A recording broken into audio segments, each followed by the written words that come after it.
నమ్మదగిన సమాచారం మేరకు ముల్కనూరు ఎస్ఐ సాయిబాబా గారు తన సిబ్బందితో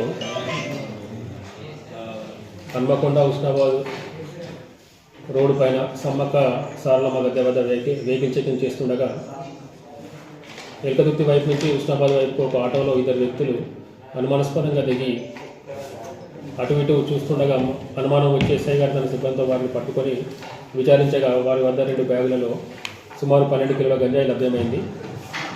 వెంటనే అటు గంజాయిని పంచుల సమక్షంలో సీజ్ చేసి కేసు నమోదు చేసి ఈరోజు వారిద్దరిని కూడా రిమాండ్కి తరలిస్తున్నాము. ప్రజలందరికీ ముల్కనూరు పోలీసు వారి విజ్ఞప్తి ఏంటంటే, ఎక్కడైనా సరే ఈ గంజాయికి సంబంధించినటువంటి ఇన్ఫర్మేషన్ ఉంటే వెంటనే ముల్కనూరు ఎస్ఐ కానీ పోలీస్ సిబ్బంది కానీ తెలియపరచవలసిందిగా విజ్ఞప్తి చేస్తున్నాము. మీ యొక్క సమాచారం కూడా గోప్యంగా ఉంచబడుతుంది. ఈ గంజాయి అనేది గవర్నమెంట్ నిషేధించబడ్డది కాబట్టి ప్రతి ఒక్కరు కూడా దీనిపై బాధ్యతాయుతంగా పోరాడి నిర్మూలించవలసిందిగా మరొకసారి విజ్ఞప్తి చేస్తున్నాం. Thank you. ఇట్టి 12 కిలోల గంజాయి విలువ సుమారుగా 3 లక్షలు ఉంటుంది.